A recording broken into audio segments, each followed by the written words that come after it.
This is Sister Mary Margaret Fussyknickers. You're about to listen to Free State Radio. Why? I don't know. You may hear subversive ideas like liberty, responsibility, and rights. You may hear a bad word or two from those foul-mouthed hosts they call talent. So you best shut your mouth and open your mind, because Free State Radio is now on the air. You are listening to the Free State Radio Network. Be sure to listen to all our great shows. Tuesday nights at 8 p.m., it's The Vast Right-Wing Conspiracy with Jimmy, Ethan, Tom, and Paul. Bring your guns on Wednesday nights at 8 p.m. and join John and Andy with Logo. Thursday nights at 9 p.m., it's The Non-Aggression Principle with Tim and Paul. Fridays at 4 p.m. is the Free State Happy Hour. So bring your drinks and be ready to relax. Follow us on Twitter at Free State Radio. Download our podcasts from iTunes by searching for Free State Radio, and visit us on Facebook and the web at www.freestateradio.com.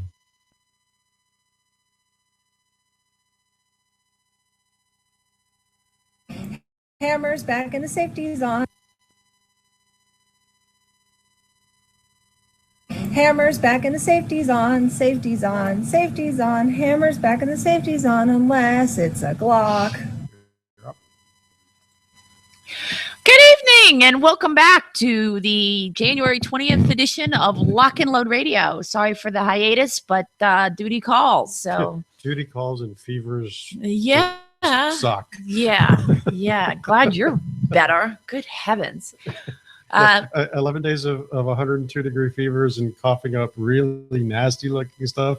Yeah. I wouldn't wish that on Brian Frost. No. So. That's it. Yeah. And they're done with the t-shirts. I want to say, give a special shout out to Rain Man and Skipper Key and Tom, who are in the chat room with us, and welcome everybody back. We have a lot to talk about. Let me sneak. There's nothing going on. No. Nothing at all. Excuse me. But let me start with the usual disclosure or disclaimer, I should say, that is, and we say show represent any other group or, I don't know, company or agency or anybody else but just Andy and Mike. And it's just our lone opinion week for no one ourselves. We tell or speak for somebody. So you will specifically hear that.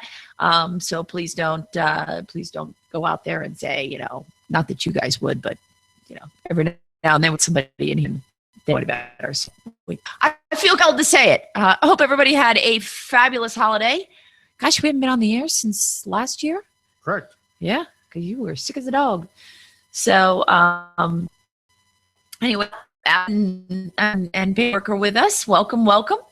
And no, I am not drinking bourbon this evening. I have had a very long several weeks, and I am tired. And I woke up at o'clock this morning, like randomly, and then couldn't go back to sleep. So anyway, I'm a little slow on the uptake, but you guys you've been there with me before, so here we go again. Anything new in your on the list? Other than getting over being sick, and getting ready for dealing with the lovely session. Yes. Not really. Yeah. I'm back physically to work. I mean, fortunately, I can telework, so I didn't have to take a whole lot of time off while I was sick. But made it actually back to the place of business, place of work for the first couple of weeks, and still having to deal with issues there. But it is what it is. Nothing changes. So, I, however, have been lucky enough to be in Annapolis, and I am loving it. Of course, you knew I would be in a little bit different capacity, and it's fascinating, and I learn new things every day. And for this girl, that worked pretty well. I do not like being bored, and there is nothing boring about what I do. So it's been a lot of fun, and I am blessed with a boss in Annapolis who has really, he just kind of rocks. He's really smart and kind of laid back, and we work. It's a good team. I'm hyperactive and he's not. So, in the news this week, hey, Mike, did you know it was supposed to snow this weekend? No, it's all fake. Yeah, It's a conspiracy. I'm just saying. So I tried to pull up the weather. And according to weather.com, it is not going to snow. It is ridiculous. It is not going to snow anywhere on the Eastern Shore or in far western Maryland. Now, So- Frederick, it's going to snow. So we're going According to Justin Weather, about the eastern side is supposed to get 6 inches from the line literally going Washington, Baltimore, Wilmington, down through what looks like just south of St. Charles and easton to Dover.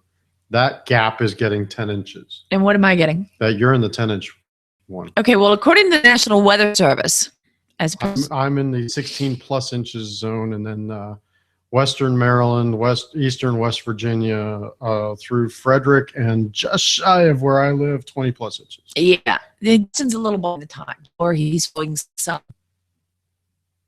I don't know what that the National Weather Service is not. So they're Subscribing expecting to. 32 inches. The Canadian model has Western Maryland getting 22 inches, Baltimore getting 22, the Eastern Shore from your area on north about 18. Yep, that's National Weather Service is saying about 18 for just where I live. Still say, but I'll be happy with the foot. I a couple days stuck inside, that'd be all right with me. Thanks for the well wishes, Tom. I appreciate it. And yes, go buy your bourbon now because they might run out. Fortunately, I got some for Christmas, so I'm in good shape. And then my father-in-law came last weekend and he bought me something called Gentleman Jack, which I've heard of, never had it. I'm not even really sure if it's whiskey or bourbon or sour mash. So Jack Daniels. Huh? It's just another version of Jack Daniels, Is it? if I remember correctly. I don't know. So we'll find out. But plenty of alcohol, but I need some mixers because I can't be drinking that stuff straight. Would not be a good thing. But the young is plenty of wood for Mama, because if I'm going to be stuck, I love to. Gentleman Jack is a premium version of Jack Daniel's Tennessee whiskey. So I need Coke, which I generally don't drink, but that's okay. I guess there's no difference between Coke and ginger ale, so what the heck. Gentleman Jack is charcoal filtered twice as opposed to once for regular Jack Daniels. Okay, well, perhaps Rainman can shed light on this and compare it, like, I don't know. So Rainman did say he's making dinner, trying to listen on a crappy laptop. And he'll be back in chat later. Yes. So George is with us. I wonder if that's terrible. Don't know. But anyway, welcome, George. So anyway, yeah, so I'll let you know after the blizzard or snowstorm, which we'll probably end up with, which is so. The National Weather Service said they will have another briefing out at 4:00 tomorrow. And frankly, all these guys with all their weather models and stuff like that, I'm going with the National Weather Service. Needs to be pretty dark. And in other news, you might have heard session opened. It did? It did last Wednesday. Wow, where was I? Oh, wait, I was there. Yeah, you were there. Yeah. You were there. So it was. It started out with a flashbang, actually. Maryland Governor Larry Hogan's. They overrode 3 of his vetoes. Wait, I think I lost the article. Oh wait, no, I've got Brian Sears. So Brian Sears. By the way, if you're not reading Brian Sears stuff, really you should. He's a good guy, and he writes for the Daily Record, but he's got a blog on there, and the Daily Record article's not available to subscribe. However, if you click on blogs and go to Eye on Annapolis, Brian does a pretty fair job of telling the actual story.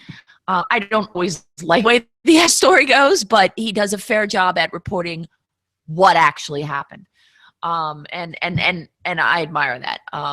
So he's got an article about actually it's about the vetoes. I still find his veto.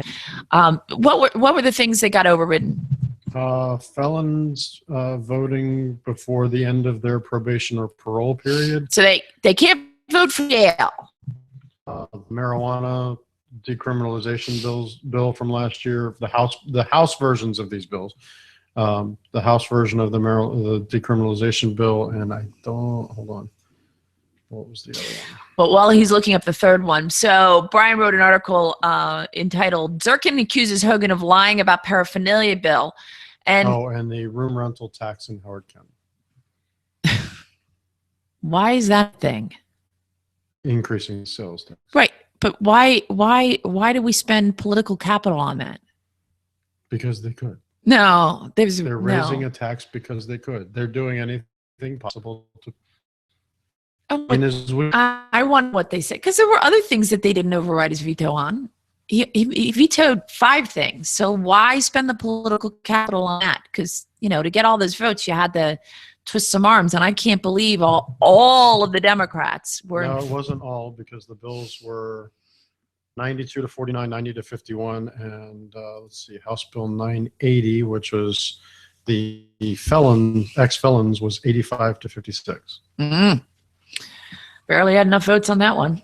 Wonder why. Anyway, apparently Bobby Zirkin made comments and he says that that the governor is lying about the bill in order to thwart a veto override that's scheduled for tomorrow. As a matter of fact, I gotta remember to listen to the Senate tomorrow, because this is going to be dramatic. Bobby Zirkin made the comments and challenged Hogan to a debate on the issue after reading a post on Hogan's Change Maryland Facebook page. Quote, out of touch legislators in Annapolis want to override Governor Hogan's common sense veto of the toking while driving bill, making it legal to drive a vehicle while high on marijuana, Hogan's post reads. And Zirkin goes on to say that statement is a complete and utter lie. I'm not going to mince words. It's not an exaggeration. It's not a misrepresentation. It's a lie. Quite frankly, I call on Hogan to apologize to the citizens of Maryland. He owes the citizens of Maryland an apology for lying about the law. That's typical politics. So I got to get it pulled up to keep talking. I know. I'm going to let Mike talk about this and what the bill actually does in a minute. And so you can decide for yourself whether the governor was lying. But the bill is the possession of drug paraphernalia, such as bongs and rolling paper, a civil offense punishable by a fine rather than a criminal offense. However, there's more to it, and Mike will fill in the dots. So I don't have an issue having friends and family members that are law enforcement.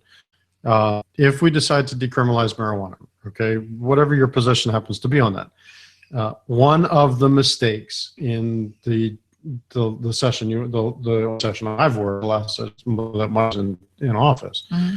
The problem, and this was actually brought up by I believe Delegate Cluster in the committee, that decriminalizing marijuana while doing nothing with paraphernalia puts the police officers in a hard place, because I have less than 10 grams of marijuana because you decriminalized possession of 10 grams and less. It's in a bag. Technically, the baggie is paraphernalia. Right.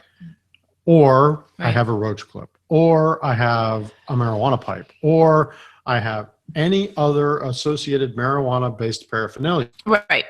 My law enforcement friends still have to arrest that person because they were in possession of paraphernalia. Mm-hmm. I have one law enforcement friend who received a verbal warning because, the law says you can't arrest for 10 grams of marijuana, so smash your pipe on the ground and go home. Mm. And his sergeant looked at him and said, no, you should have taken the marijuana pipe instance arrest. Mm. So there is a difficulty, and part of the law it was well-intentioned to correct an oversight on their part of the paraphernalia portion of it. However, to point on whether or not the governor lied? On whether or not the governor is lying about it being about transportation stuff. So in Senate Bill 517, sponsored, oddly enough, senators. On the last page, this is page 12 of the bill, starting at line 8. What I'm about to read is lines through 18, and all of what I'm about to read to you is stricken in strikeout lines, meaning it is being removed from the law. Under the bill, under this bill, which was passed by the legislature, vetoed by the governor. This particular bill has not been overridden yet because it is a Senate bill. It has to go back to the Senate first. The House versions were what was overridden today. Article Transportation, Section 1-903.1.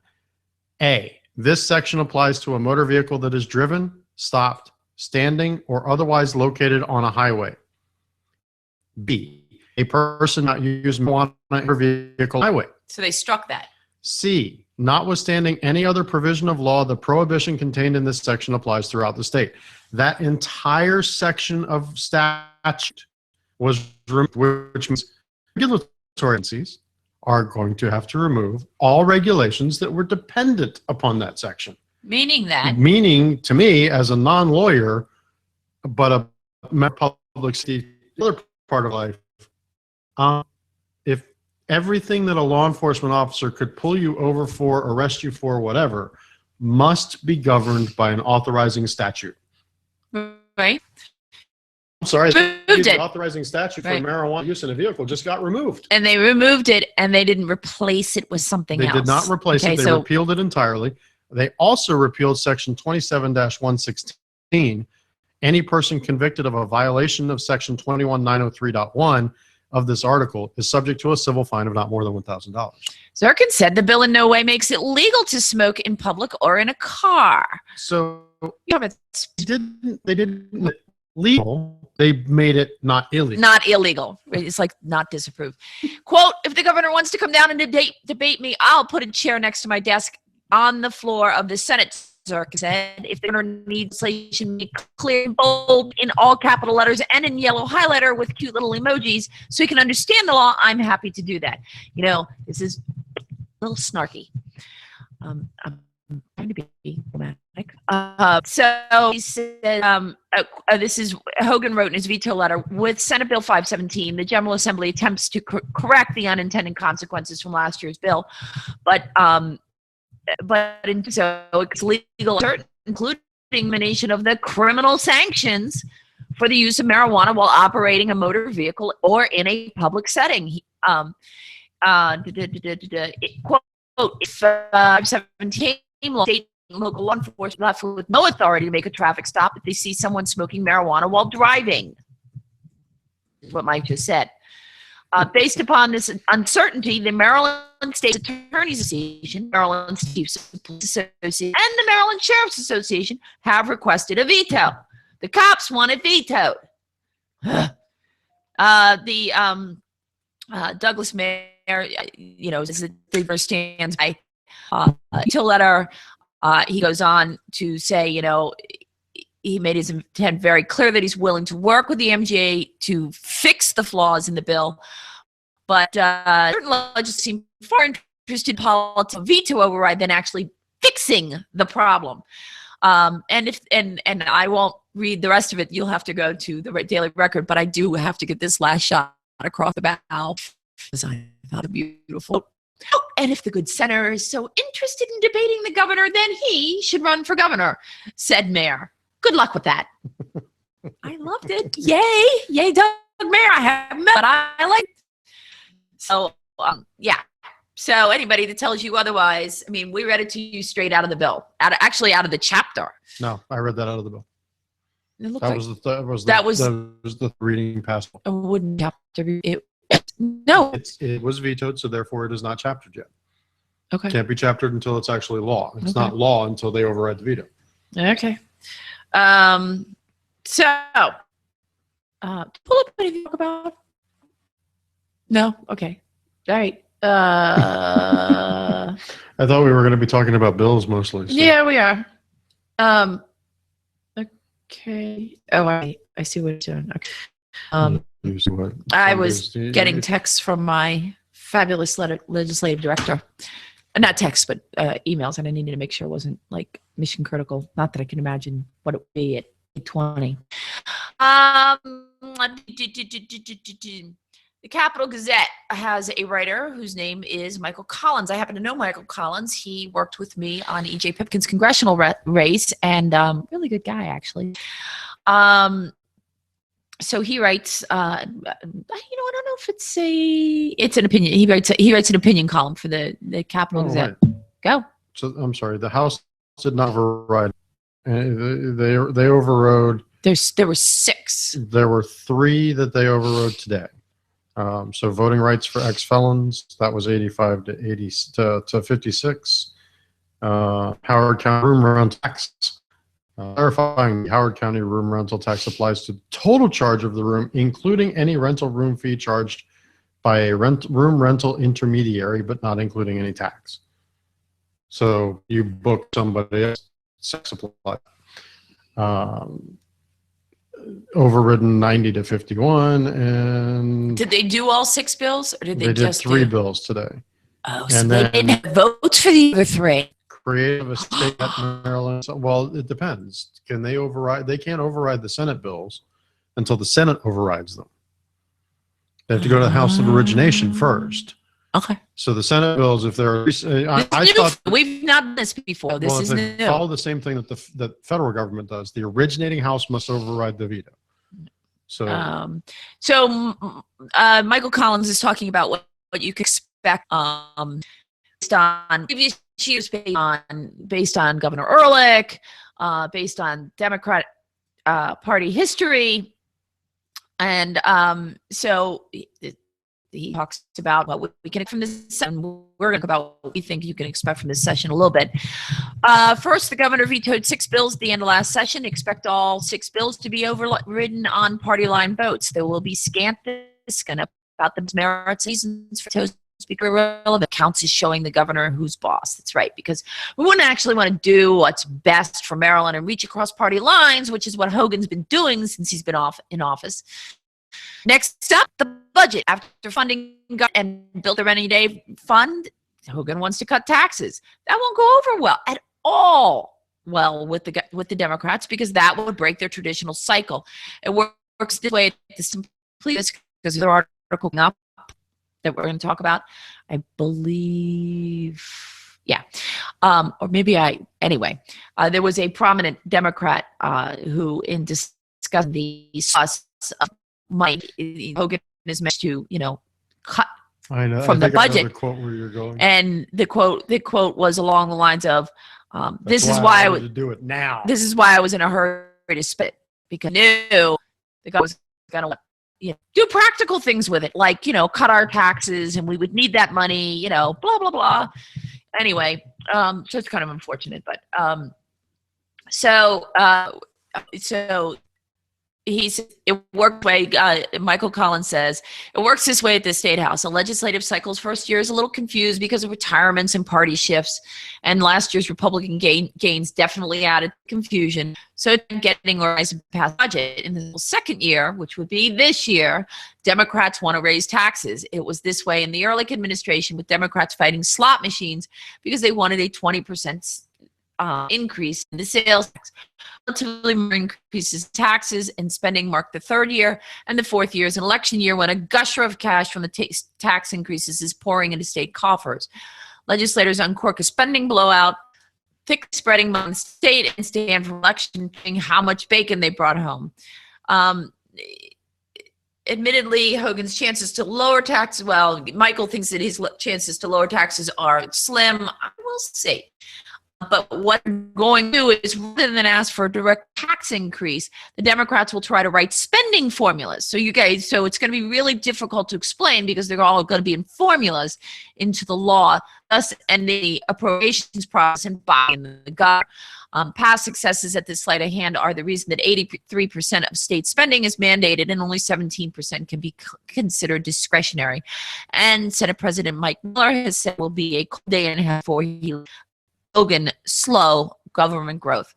He talks about redistricting and that, and then he talks about the tone of discussion. Hogan also expect any meetings with Miller and Bush to be followed by anonymous quotes in the news bad-mouthing the governor. With only 3 people in the room, there will be a little doubt about the sources, but the press will play the game it always has. So at this point, he points out, at this point in the Ehrlich administration, the Democrats' mantra was Ehrlich must fail. Don't expect much to change this time around, except it's Hogan.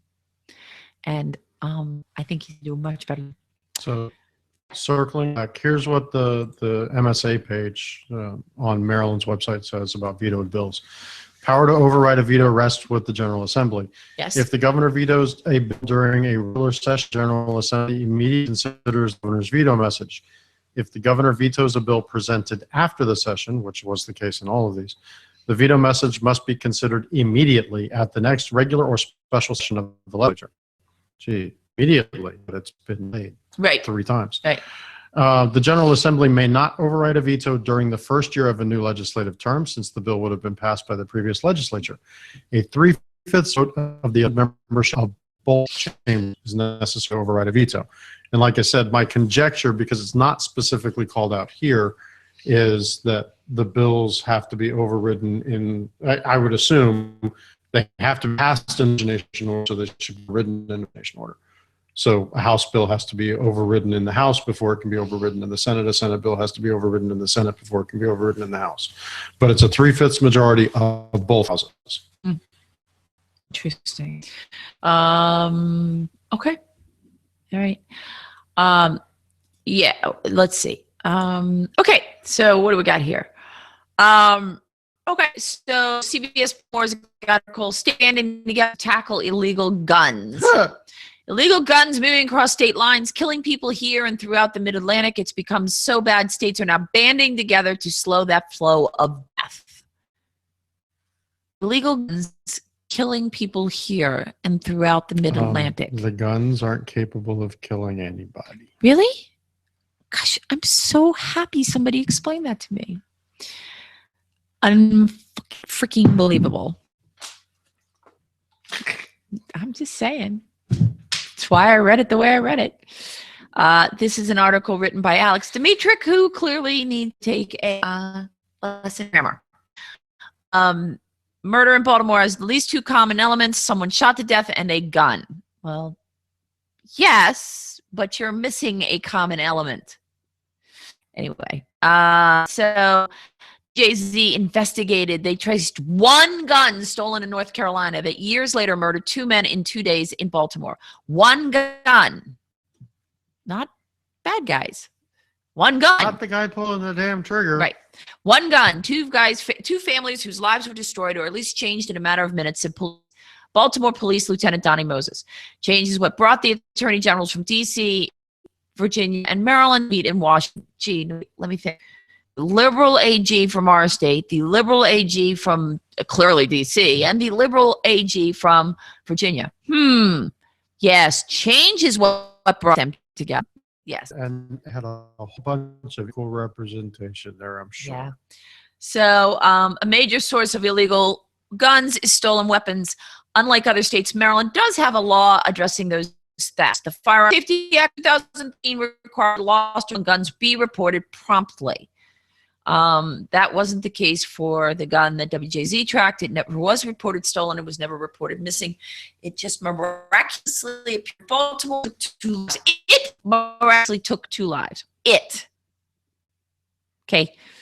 When you hear people talking like this, I want you all to give them hell. Okay. Be nice, but give them hell.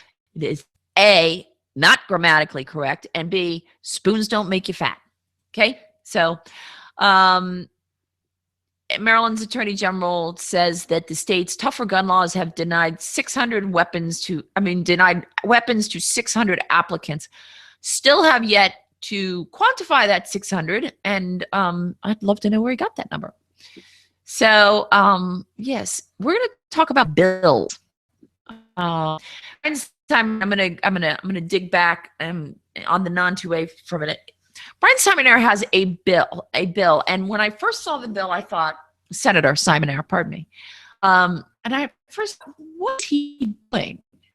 But Mike sent me the article, and I went, oh, I got it, okay.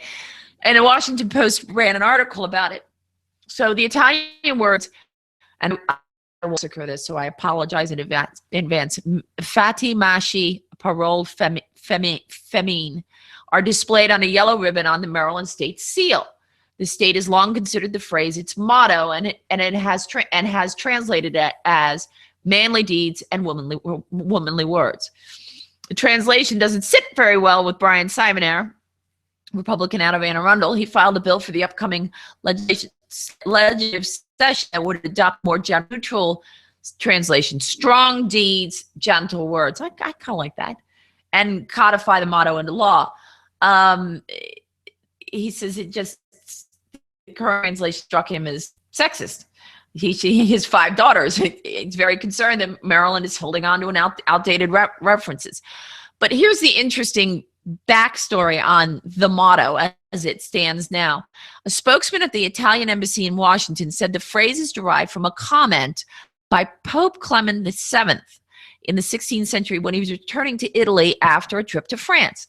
The words, embassy spokesman Paola Bazan said, are Bazan, are generally understood to mean two things.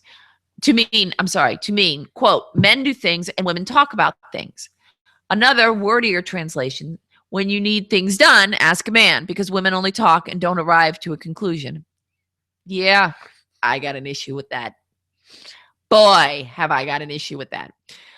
So for reasons that are not entirely clear, the phrase was incorporated under the shield of the Calverts, Maryland's founding family, as you all know, which in turn became part of the state seal, used on official documents, and it's been displayed in official buildings all around it. And now, in 2015, legislation codified the seal into state law and translated the Italian phrase as follows: deeds are manly, words are womanly. Okay. Doing what's not okay. In 1979, there was another law passed changing the translation to manly deeds, womanly words. So, yeah. In 2001, the state archivist said the translation strong, gentle words. Changes on a plaque that hangs in the Miller Senate office building. But to the consternation of Simonaire, both it and the use of the phrase as the state motto remain unofficial. Simonaire says he's not trying to read history with it, just trying to have the motto be more reflective of what Maryland is. So when you see that bill, that would be, please keep that in mind. Senate Bill 39. Yeah. His efforts as the General Assembly considers one of the panel's recommendation to change the state song, Maryland, My Maryland, a Civil War era anthem that urges the state to join the Confederacy and describes Union soldiers as Northern scum. Larry Hogan dismissed the panel's call to change the song as political correctness run amok. Elaine Rice Bachman, deputy state archivist and co-chairman of the panel, said her group was not charged with considering changes to the state motto or seal, but she didn't rule out the request future. This may be our way. So it's kind of an interesting story. Why don't you talk about some bills that they might be interested in? Oh, let's see. I can rattle on ones that we have. Currently, as of this evening, we're at 14 bills. If you don't know how to find them, fairly easy. Go to the Maryland General Assembly website, and I will post that in the chat room as well as talk about it here.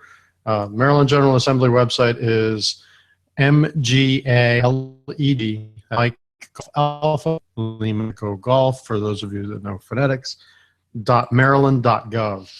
That will take you to the homepage for the Maryland General Assembly. Up in the top section, there will be a section that is legislation. You can type in the numbers.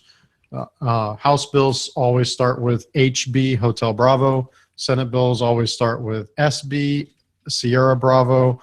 Actually 4-digit number, but you only need the non-row numbers. So bills that I have on my list so far. House Bill 17, sponsored by Delegate Monkey. Firms did fingerprint permit renewal is the title. Very briefly, it is about removing the requirement on a renewal of a wear and carry permit. Change wording as you have fingerprints into saying you only need to get fingerprints if the Secretary of the State Police determines that there is some reason to revalidate your identity through the fingerprint record. There's a similar bill, and I'll skip around a little bit on this one just because of the similarity. Put in on the Senate side, it is not exactly matching, therefore it's not considered a cross-file. Senate Bill 208 by Delegate Huff, Senator Huff. Similar title, Public Safety Renewal of Handgun Permits Fingerprinting. Similar wording, it removes the requirement for a second set of fingerprints on the renewal of a wear and carry permit. For those of you who aren't aware, the HUL already says you don't have to go through a CJIS check on renewal, so there's no need for a second set of fingerprints. Going back to the House bills, House Bill 20, Delegate O'Donnell. Go ahead. Delegate O'Donnell. Adding a 50-yard archery hunting safety zone for Calvert County and St. Mary's County. Delegate Monkey's bill will be heard in judiciary. There's no hearing date yet, so House Bill 17 is in first reading in front of judiciary. I'll say this ahead of time. We already know, at least on one side of the fence, that the dates for the gun bill days have not been set and will not be set until they are pretty sure that all of the gun-related bills have dropped across the desk. So I added 5 bills today, just I'm sorry, 8 bills today when I looked this evening. Dropped today, read over desk today. And I interrupt you, but I want to address something in the chat room. Brady, yes, I was using that too, but that is not as up to date as the list that it's a dated list, but the list is providing you does not. It covers everything related to 2A, even remotely, and because we consider hunting part of 2A, we throw that on the list as be watched. So just because we're curious. In addition, a couple of technical things with that one. Well, he's posted the link for the subject on guns, and that's not complete. Well, that's what I say. There are things there that I'm not tracking, right? Because that is anything tangentially related to guns. So there are 2 bills in there, for example, one that is reconsideration of criminal sentencing. That the bill itself has nothing to do with guns, but because it has to do with criminal law as an overall subject and the reconsideration of any criminal sentencing, well, most gun laws are called law. Right. In addition, things that have just been read across the desk today do not show up there. They don't show up there until they have an actual bill text. And the way that seems happening this year is approximately 24 hours after they're read across the desk. So there's a bunch of bills in here today that I caught and I'll tell you how I caught them, that have been read across the desk, meaning they are officially bills. They've been introduced in the House of Origin, and there is no bill text, and they are not in the overall subject tracker for if you go by guns or anything else. One of the ways to look, and this is something I learned when I worked in the office, just to double check, in the center of the Megaleg homepage, there is a section in red says labeled legislation. Look at links, synopsis of new legislation. There's a PDF link and an index page link, which is just an HTML index of both the House and the Senate. That's a better place to look to see what's been introduced, hasn't been updated in the rest of the General Assembly website yet. Yeah, Rain Man, that's what I was talking about. Rain Man just posted. I'm glad it, had notes listed. That been the past several years. What we noticed was, as soon as the bill was entered into the system, meaning it's going to be read in the next session of the floor, we have bill text. This year, it seems they're not announcing any bill texts until the bill has actually already crossed the floor, and it's been a while. Yeah, and stuff I know that I need to, like I know that I have to write a fiscal note on, but I haven't been requested to write a fiscal note on. Text is not available. But when I get the request, it's up. So what's up with that? It's very odd. I don't know what's going on. The IT department has made changes. They made changes between 2013 and 2014, 2014 to 2015. They're making changes again this year. I don't know what they're doing. Hopefully. Hello, Joe R. And by the way, I wanted to say hi to Brady. And I don't know if I mentioned Skipper was with us tonight. Nope. Okay. And yes,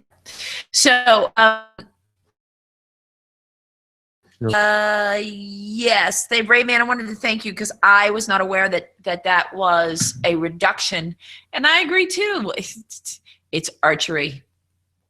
So the reduction from 150 yards to 50 yards for the safety zone for archery makes a great deal of sense. I'll apologize. I had not read the bill, not the bill text, but the statute in general. I had told Andy and Shannon when I saw her the other day, said I need to look at these because I don't know if this is a reduction in the zone. So I didn't know if the statute said it's 150 yards unless, but apparently it is. So. Let's see, House Bill 62 for the hunters. The sponsor is the chairman of E&T because it was requested specifically by DNR. Title is now resource hunting licenses. I don't have any information on it. I'm tracking it because it has a tangential relationship to our community, but it's not something specifically firearms related. So there's nothing that in other capacity I have to track because take a position on hunting licenses. So right. In general, couple more. This is one of the new ones today. House Bill. Hold on. How can we have informed discussion about a bill to our representatives if we can't even read the thing? So it's not that we can't read the thing. It's just that there's a delay and it shows up in the system so that we can. Theoretically, if you saw anything come across the Rain Man, I'm talking about your comment, the basis for... We're getting there, Raymond. The basis for reading, if you wanted to read anything, technically you could go down to Annapolis as soon as it's read across the desk and get a copy of it from Legislative Services. If you wanted to go down to the library, they'd pull it up, find it, and get it to you. Because that's what they do. Right. As soon as it's across, it is public information because it's now live in session. The website hasn't been updated, but there are mechanisms for getting it at least in the back end. So, for those of you that were in my office in the House of Delegates back before, I'm not even sure if it was 2013 or if it was 2012. Up until 2012 or 2013, the MGA legislative, the Maryland General Assembly webpage looked like something, I swear to you, looked like something out of Front Page 98. I don't know if you remember that or any. It was nowhere as easy as it is now. And there was, when they changed over well in advance of session, but with traffic and they're giddy up. We went through that as well. So I'm not too twisted up about it. I'm just interested. I'm just intrigued. So I just want to make sure that that this is an IT thing and not some other. I mean, I have to say this much. So I very rarely, like most of our members of our community, I very rarely praise the state of Maryland for anything government related. Having been now involved and now deeper involved as taking other roles in other organizations to help out, Maryland has. Somebody said it was snowing. I was looking. Okay. Sorry. Maryland has one of the easiest to navigate legislative websites of any of the states I have looked at. It's snowing. Oh, cool. That's going to make my drive home fun. I've looked at Illinois because our wonderful, well, I call her wonderful just because she's a great friend to me. Our NRALA covers Illinois and Delaware and Maryland. I've looked at the Illinois website. I've looked at the Delaware website. They're a pain in the backside to get information out of. Some parts of it are easy. Some parts of it aren't. Maryland's website is actually fairly good. All right. I'm going down the bill. So yes, we will get to the question about self-defense as GNS and all that. House Bill 169, Carroll County delegation, Carroll County turkey hunting on private property Sundays, emergency bill. They want to allow the hunting of turkeys and other game birds on Sundays. I'm okay with that, but the aquarium people stroke. They always do. Carroll County has, so I'm going to skip one intentionally for a minute because it's going to cause a firestorm as soon as I talk about it. House Bill 203, Carroll County delegation, Sunday hunting for wild birds, period, for everything but migratory game birds on Sundays. Well, so what? Okay, so dove. I'm thinking. Dove, crow. Nobody goes hunting for crow. Actually, I can introduce you to somebody I spent an hour talking to yesterday who loves to crow hunt. Really? Yes. Did they? I don't know. Who did you talk to yesterday at work? The gentleman I was telling you about. You'll have to For a private, another for my brother. Oh, get out. Yeah. See, okay, the one. But, okay. But other than that, it's like pheasant and quail, and those are not naturally occurring. That you actually have to pay to go hunt those because we've pretty much driven out the habitat. So Skipper Kishi was saying equestrian people, horse people. Aquarian people. Yeah, the horse folks don't like hunting and will fight it tooth and nail. Yeah, so because it's the horses. Somebody might horse. No, they're afraid they're going to get shot. So here's the scoop. Love my gunsmith. Love. He is very talented, nice guy. I am not talking about Sunday hunting with him. Okay, he represents the equestrian guys. And I shouldn't say guys, but the equestrian group and or the horseback riding folks. And I was trained in classical English. Using the generative for a group of people is perfectly fine. Okay. Good to know. Thank you so much. So very, very much. Did I tell you knowing? So it's kind of you'll do this. So it's kind of an interesting argument. They maintain, because a lot of times this comes up with deer hunting. Okay. And so when you see bills and it just says Sunday hunting, it's usually referring to deer. And they complain that if you allow the what is it, four Sundays, I think it is, that Something are possible. Like I know. Lily opened the said it's common, everybody. It's doing its because she wasn't home sick today, right? You can tell she looks so ill. Look at that pasty face. She's got a mask on. Huh? I could tell. I know. But they couldn't see. They couldn't see her, so I thought I'd pick on her a little bit.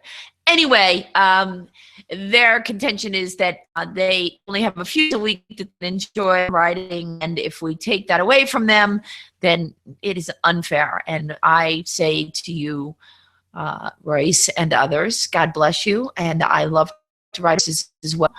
Put on a barn jacket, and if I have horses on my property and I wish to ride them on Sunday, then the hunters may not hunt on my property on Sunday. And, oh, you mean you're worried about the next farm over? Okay, well, don't ride there 4 Sundays out of the year. So I don't know, but whatever. All right. Senate Bill 46, Senator Riley changing the hunting zone to 50 yards. Like Tony's, right? In Anne Arundel County. I'm going to skip another one because we'll talk more in detail about this one. Okay. Senate Bill 184, Senator Newman is the everyone asking about. Yes. Public safety, permit to carry, wear, or transport a handgun qualifications. This is the one that changes the good and substantial verbiage to include the personal protection. Senate Bill 208, we already talked about with Senator Huff. Senate Bill 214, Senator Norman, public safety handgun permit temporary training waiver. authorizing Secretary of State Police to issue a permit without training already having been done, requiring training to be completed within a designated time period afterwards. Right. So you're not paying. So if I understand this one, and I have not read, so I'm There's no asking you, text for them yet.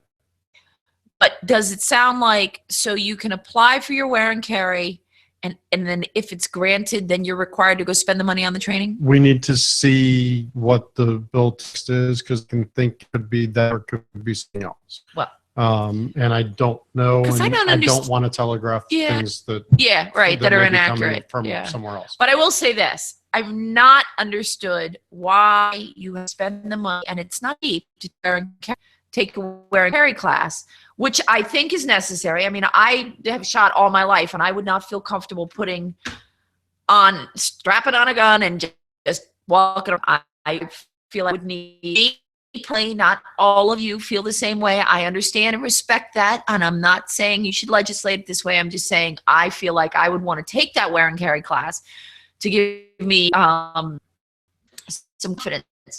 But I don't want to spend $300 on a wear and carry class and then apply and be turned down and then appeal and get turned in. And it's a waste of, I'd rather take a tactical class and have Amelia teach me how to, throw down guys that are Mike Smeagol size.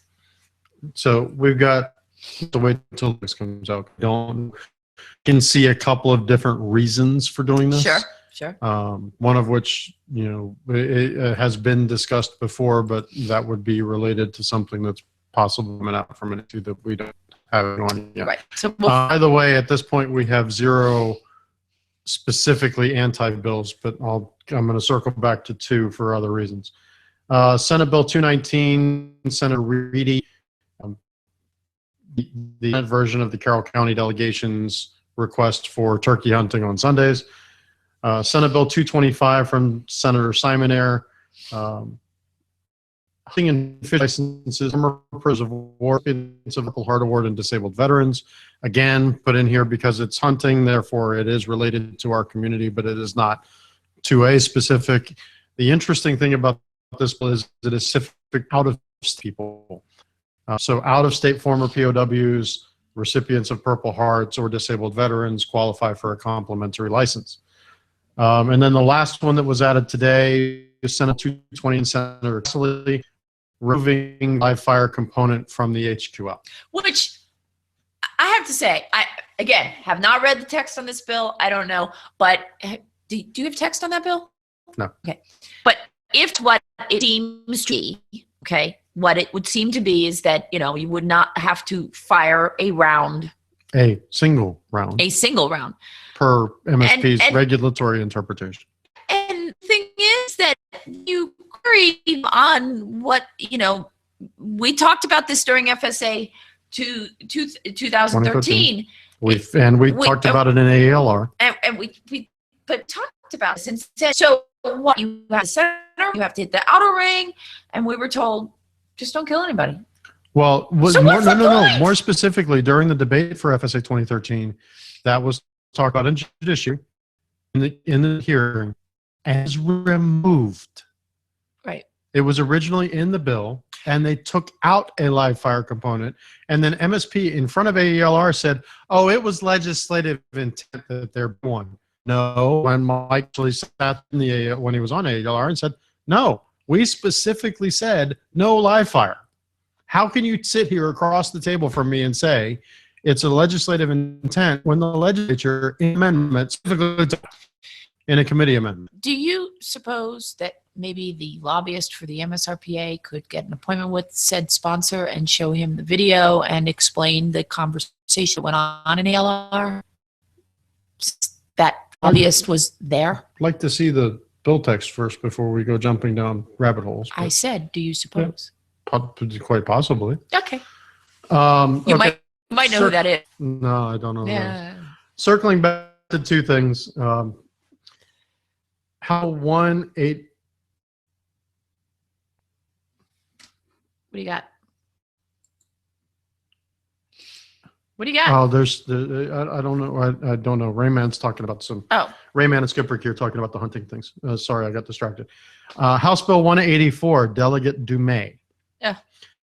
No bill text for this one as of yet. Actually, let me double check that one just to be on the safe side. Just to see if it actually got posted or not. This one's interesting, and I want to read. I actually want to pull it up because I want to read the synopsis to everybody. welcome, FSR. All right. That's one of our brethren, by the way. FSR, Free State Radio. Okay. That might be Jimmy. Might be. I don't know who it might be. All right. So House Bill 184, title, very short, Public Safety Firearm Application, sponsored by Delegate Dumais. For those who are not aware, she is the vice chair of the Judiciary Committee, which is the committee that will hear the synopsis. We do not have bill text for this one yet. Repealing a requirement that a firearm application contain a copy of the applicant's handgun qualification license and requiring that a firearm application contain the applicant's handgun qualification license number with a specified exception.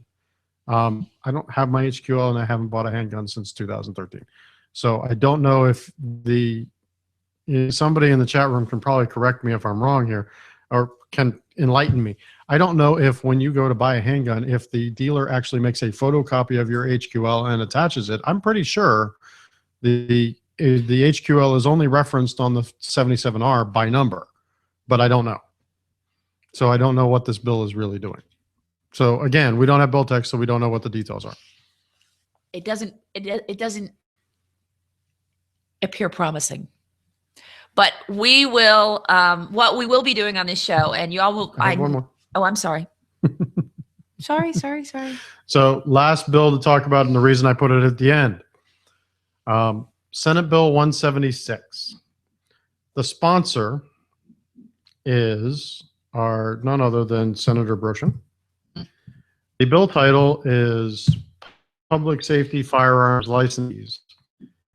And the bill text, and here's the synopsis, reducing the application fee from a maximum of $50 to a maximum of $20 for a specified handgun qualification license, and reducing the application fee for the rule of a qualification license from a maximum of $20 to a maximum of $10.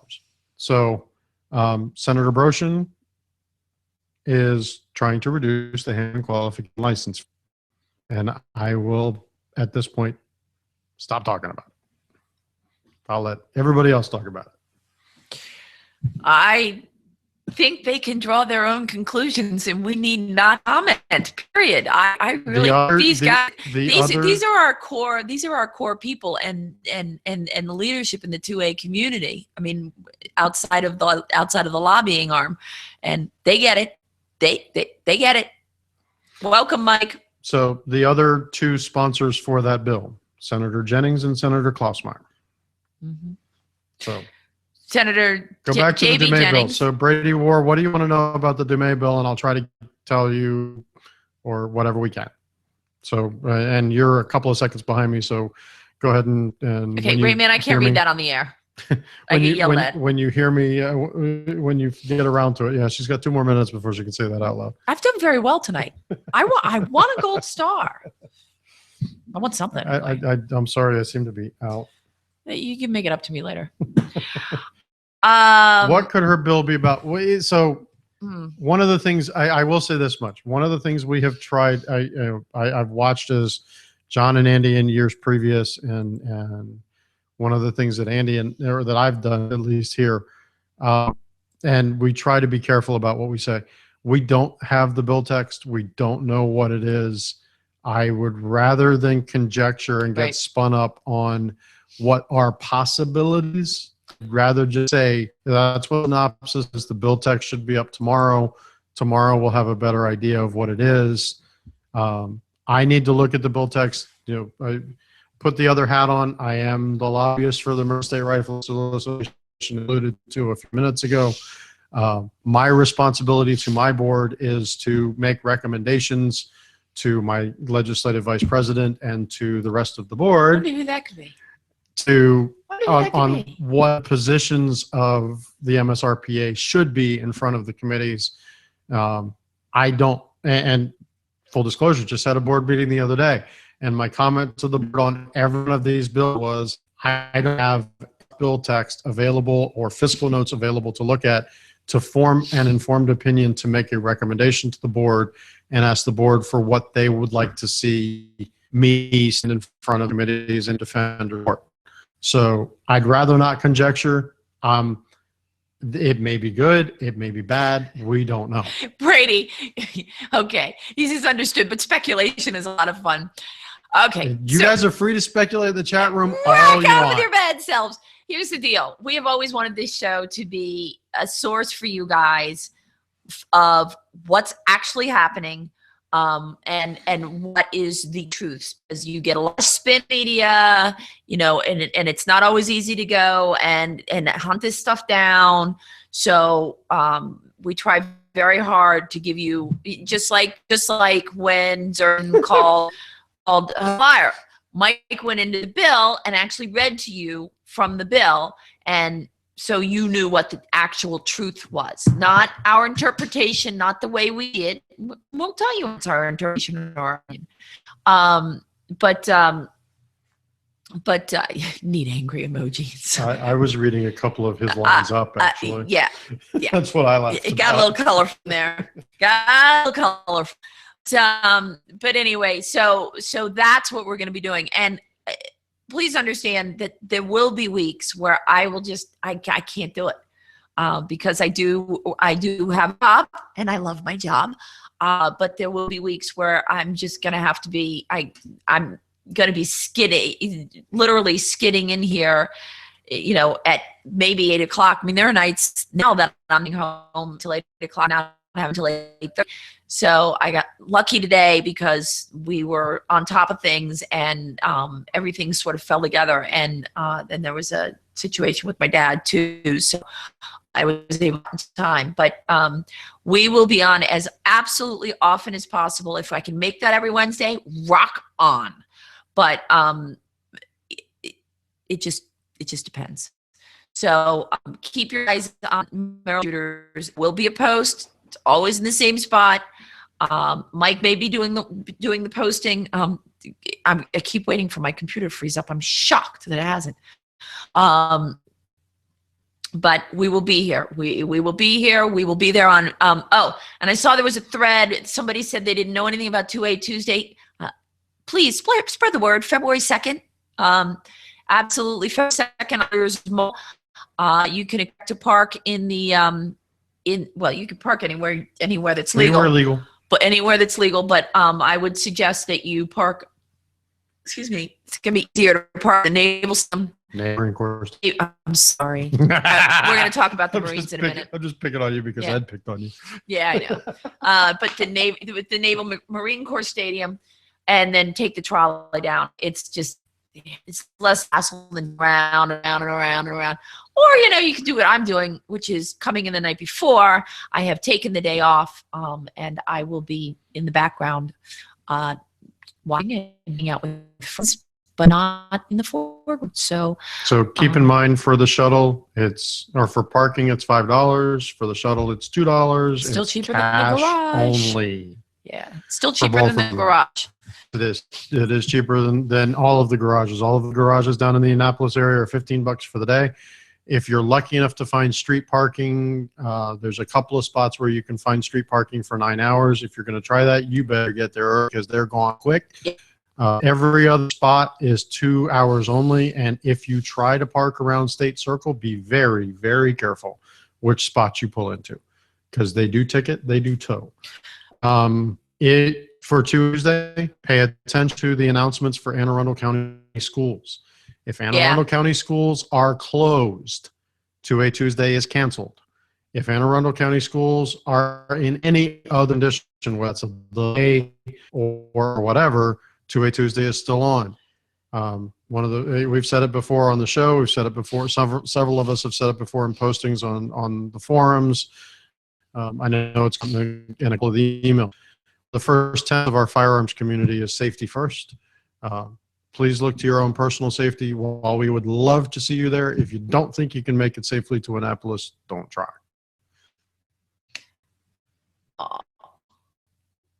Rain What? Man. That's why we watch the show, Andy. So we know. Aw. Apple's Head. I love this show. You guys are the bomb. Oh, you guys are awesome. Thank you. Yeah, there are some other bills coming down. They have not been read across the desk, let alone dropped in the hopper that I know of. Anything else that we have? What I read to you tonight is the only official information from the Maryland General Assembly's legislative website. Anything else from Twitter, from Facebook posts, from whatever is all conjecture at the point. We don't know any details on anything more. There have been some discussions from some of the 2A groups with several senators and delegates.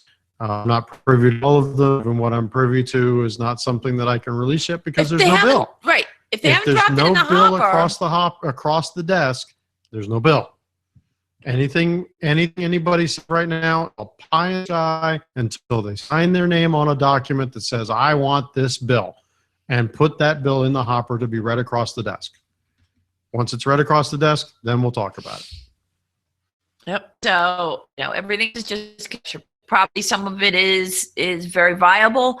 But again, we're not going to tell you something here that we don't know for a fact. And a fact is something that has been read across the desk. So, we see it, it doesn't exist. Oh God. All right, Brady, you're just starting trouble. So that is the, we hope to love you on February 2nd. And I'll be the redhead in the back, hiding. I don't get to hide this year. So. No, you don't. He's going to be speaking. He's going to be speaking on the state chapter of the NRA, the Maryland State Rifle and Pistol Association. So I am pretty damn excited. And just remember, stand tall and speak up. Yeah, because that's a problem for. I have no comment. I'm such a quiet person. My voice is so very quiet, and nobody can hear me. Mm-hmm. Me from a mile away. Different on the mall. I don't teach classes at all. I've never taught a class in front of 400 people. Okay. No, never. Okay. Not at all. Okay. Sorry, come to the rally. Explain. So not hiding. No, I'm a redhead. What do you expect? Where am I going to hide? Seriously? There were a couple of things that I did want to talk about news because there were things that I put there. I find it interesting that the president in the town hall said anybody thinks we're running for your guns is a conspiracy theorist. That's paraphrasing. I don't think he used that exact phrasing, but he did say that it was a conspiracy theory that they're coming for our guns. However, we have seen in Georgia, the Democrats in Georgia have attempted to file a confiscation bill. The House Speaker in Georgia has said it ain't going anywhere. Right. Now Rhode Island joined the mix and introduced a bill to ban and confiscate firearms and magazines with a capacity greater than 10. Yeah. So interesting. Yeah. The Dems have decided, hey, let's go full bore. Maybe. So yeah, February 2nd is around the corner. If you've not put in for your leave, please make note and put it on your keys tonight. Put in for your leave. I did put in for my leave months ago, so I will be a private citizen in support of something that I think is pretty damn important. So we do not have hearing dates on any of the bills. I know that Chairman Valerio has said that he will not be setting a date until he's sure all the bills are in, and I don't think we're going to see all the bills this week. So No, I don't think we're going to see them all this week. In my experienced opinion, and so I could be wrong, don't yell at me if I'm wrong, I don't think we're going to be hearing until closer to March. Usually they're around my birthday because it always screws up my birthday. Whether they're in the Senate or the House, manages to screw up my birthday. Which is in worry. I think it just feels like it's going to be after that this year. And there's going to be a lot of other bills that are coming in late. It's very odd. This whole veto thing seems to have pushed everybody. Yeah, and we've already bring words. This is going to be a very busy session, period, for the two for judiciary and judicial proceedings. Both of them, the House is already expecting very large number of bills. And typically speaking, judiciary gets a lot of bills anyway, but they're expecting a heavier than normal year. So just FSR brought up the president one can buy on the ends and have it at their home, and then clarified, well, CNR excluded. A couple comments. Yes, I know Skipperkey responded with, well, you can buy air guns and black powder. Well, air guns and black powder technically are not going to be firearms. And even in the CNR case, the fun one is the president claims you can do it over the internet with no background check. Well, we all know that to not be true, because the law says if you buy it from somebody else that's not a resident of the same state as you in a face-to-face transaction, if that's legal in your state, it must go through an FFL. Well, if it goes through an FFL, an NICS check to be done. Even in the case of CNR, the CNR's authorizing text, they do a NICS check on every sale everywhere. Right. So yes, they can send one to your house, but they've already done a NICS check. They've done a back check. Right. So we all not true. I've sort of hit a wall. I'm just tired. But we did cover the bills, right? Yes. Okay. And by the way, it's snowing. I do want to take a minute. Centerville's American Legion put this up, and we are, Mike is a Marine, and I am big fans of the Marine Corps for a variety of reasons.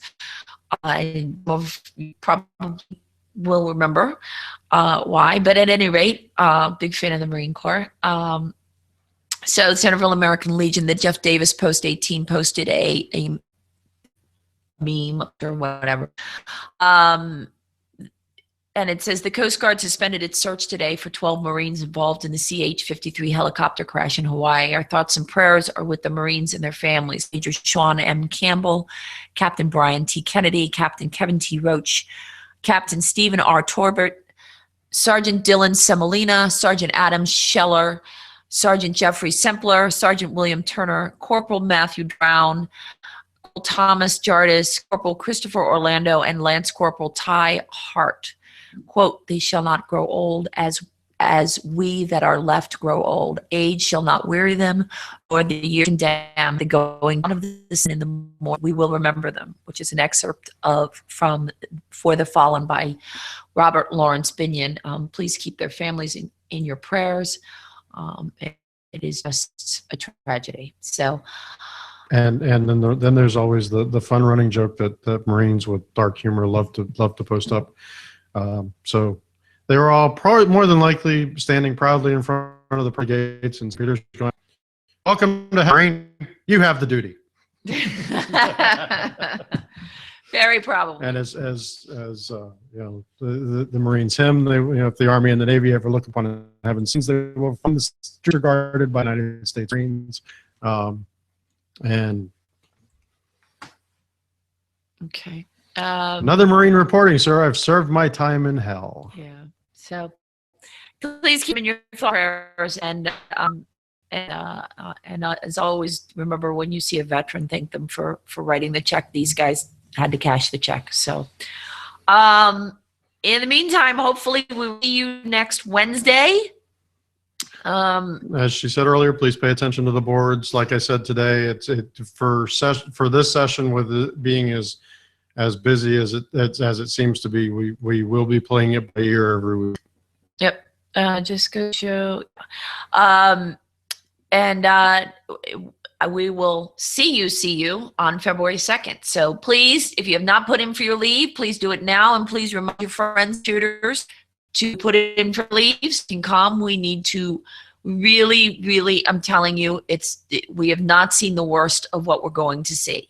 So please make sure that you urge folks to put in leave now. We're a week, I think 2 weeks. We're just about 2 weeks out. Yep. We're just shy of 2 weeks out. So if you're going to put in your leave, do it now. And you can tell them that their favorite two-age year. Get them to decide.